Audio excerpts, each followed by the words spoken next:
Texas Tech is going all in 2025. The Red Raiders clinched their first 8-win regular season since 2009 last year, and now are expected to be even better in 2025, especially since they shelled out a lot of money to get that number one transfer portal class. So could this be the year that the Red Raiders break through? Could they get to the Big 12 championship? Could they get to the college football playoff? We're going to find out right now. Who did they bring in? Before we even get to that, let's look at who they bring back, because this is not a team compiled of all transfers, right? It's a mix of experienced talent and then new faces as well. You look at Texas Tech offensively, they improved drastically last year. They improved by 10.2 points per game, averaging 37.6 points per game and over 460 yards per game. Nearly 300 of those yards came through the air from their quarterback, Baron Morton. Now, he threw for over 3,300 yards last year, 27 touchdowns, 8 interceptions. He's absolutely phenomenal when he's healthy, and that's going to be the key. I feel like there's some kind of curse down in Lubbock where their quarterbacks just can't stay healthy for an entire season. But if Morton can, if he can stay healthy for a full 12 games, this offense and this team has a chance to do something very, very special, because two of his top three wide receivers from last year do return, and Caleb Douglas, who had over 870 yards and 6 touchdowns last year, and Corey Eakin, who had nearly 700 yards last year and 7 touchdowns. They also bring in Reggie Virgil. Now we're getting to the transfers. Reggie Virgil, second-team MAC selection from Miami, Ohio last year. He had over 800 reception yards. They add in a first-team Sunbelt selection tight end in Terrence Carter from Louisiana. Had 689 yards last year as a tight end, mind you. And the offensive line looks to remain very strong, which should bode well for their new running back in Quentin Joyner, who is going to replace Taj Brooks, who's the program's all-time leading rusher. Imagine this offense with Taj Brooks, how much more dangerous it would be. But still, this is a Texas Tech team that has a veteran quarterback, some veteran receivers, some new guys coming in that are veterans as well. Strong offensive line, veteran running back, has a chance to be just as good, if not better, on the offensive side of the ball. Defensively, that's where they need the most help. And I think that's where Joey McGuire really addressed a lot of needs in the portal, right? They allowed 34.8 points per game, 460 yards per game. It was an atrocious year defensively for the Red Raiders, which I think makes it even more impressive that they managed to win 8 games last year. 7 of their top 10 tacklers, though, do return, including their top 2, their linebackers. Jacob Rodriguez, who had 126 tackles last year with 5 sacks, and Ben Roberts, who had 83 tackles last year. To me, no one's talking nearly enough about that linebacking duo, but I think it can be one of the best in the Big 12. I mean, that's some ridiculous stats, especially by Rodriguez. So your 2 top tacklers from last year are back. They anchor the middle of your defense. The defensive line maybe got the biggest addition of all through the portal, and David Bailey at defensive end, transferring in from Stanford. Just a ridiculous freak of nature out there on the end. They bring in Lee Hunter in from UCF. Skylar Gill Howard comes in from Northern Illinois, where he was a second-team All-MAC selection.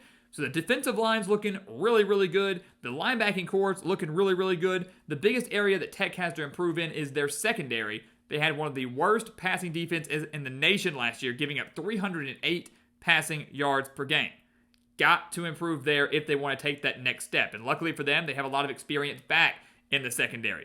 Bryce Pollock had 9 pass breakups last year at Mississippi State. Morian Horn returns. They add Dante Balfour in from Charlotte. Chapman Lewis is back in Lubbock. Had 3 interceptions last year.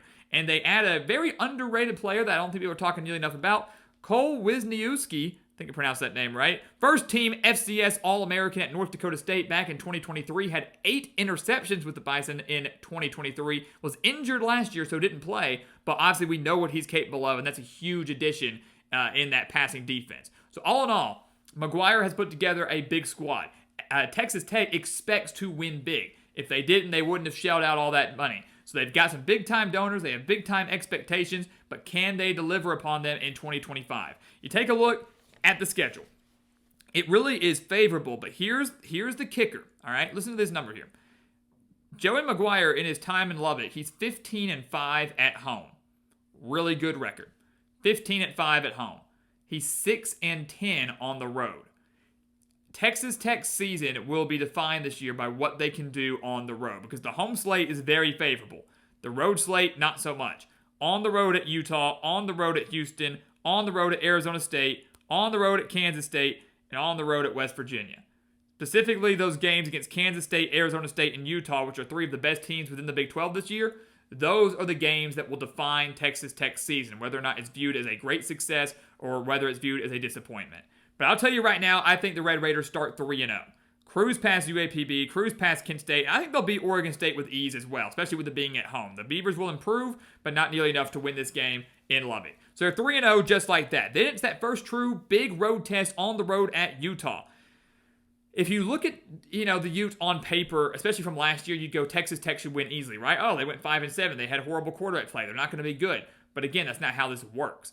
Utah, like Texas Tech, retooled and rebuilt through the transfer portal. They added mobile quarterback in Devin Dampier in from New Mexico, and he brought his offensive coordinator along with him, so some continuity there. The wide receiver core is a lot better. The offensive line is one of the best in the country. So even with a rebuilt defensive line for Texas Tech, will they be able to get much pressure on Dampier? I'm not really sure. Kyle Whittingham, I think, has lost 20-ish times in his entire tenure at home at Utah. So this is one of the most difficult places to play in the country. And the Utes, once again, will have one of the best defenses in the entire country. They probably should have been, with all their quarterback injuries, with all their issues they had last year, still should have probably been an 8 or 9 win team. They were competitive in just about every single game they played. Now healthy, now better talent-wise, with the game at home, I'm siding with the Utes. I have faith in their defense to slow down this passing game. I don't have as much faith in the Texas Tech running game as I would have if Tosh Brooks was there. I think the Utes get the win, and the Red Raiders drop their first game of the year 3-1. Coming out of the bye week, I think they'll win their next 2. So they'll be 5-1. They should beat Houston, who has a very good secondary. Really good secondary. Could challenge Baron Morton in this passing offense a little bit. But Houston's offense, despite it improving, can't keep up. Texas Tech will find some ways to exploit this really good defense, a defense that was ranked 12th in the nation last year. They'll find a way to exploit it. In Houston, if this game became a shootout or something like that, they won't be able to keep up for a full 60 minutes. The Red Raiders win, and I think they will beat Kansas as well. The beauty of this game, could be a blowout for the Red Raiders because Kansas, their weakness is their secondary. They've got a terrible, terrible passing defense, lots of questions in their secondary, and I expect the Red Raiders with this high-octane passing attack to exploit that all day long. So at home, they get the win. 5-1, things are looking good, and then it's big road test number 2 on the road at Arizona State. Now, this is a battle for me of Texas Tech's offense, which we know is going to be fast and electric and high-scoring, versus Arizona State defense that returns 9 starters. That's the battle I'm watching out for. The Sun Devils have one of the best secondaries, not just in the conference, but in the country. One of the best secondaries in the country. Still a lot of talent in their front 7, a lot of experience coming back. So can Texas Tech out in the desert exploit these weaknesses? Can they find a way to get enough points on this Arizona State defense to win the game? And then conversely, can their defense slow down Arizona State's offense? I'm so high on Arizona State's defense, I don't think I talk nearly enough about their offense. Everybody goes, Cam Scadaboo's gone, they're going to be in trouble. That's not the case. They do have a veteran quarterback returning in Sam Levitt. They've got a 1,000-yard receiver returning in Jordan Tyson. And Kanye Udo from Army, do not sleep on him. He is just as physical as a runner as Cam Scadaboo. That's how good he can be. So I look at this Arizona State team. I think they match up very well with Texas Tech. They've got the home field advantage. They can keep up offensively. Their defense can get the stops. I think the Sun Devils get the job done. And the Red Raiders take their second loss of the year. So they are 5-1. They're 5-2 now with a loss to Arizona State. And with both those games coming in conference play, you look at it and you go, man, Tech might have to win out if they want to get to the Big 12 championship game. 2 conference losses, can get you in, but 3 probably going to eliminate you. They won't lose to Oklahoma State. They did allow 508 yards to the Cowboys last year, but the Red Raiders put up 540 of their own. They won 56-48, absolute shootout. Don't think it's as high scoring this year, and I think the Red Raiders win by more than 8. So they get the win at home against the Cowboys, and then it's big road game number 3.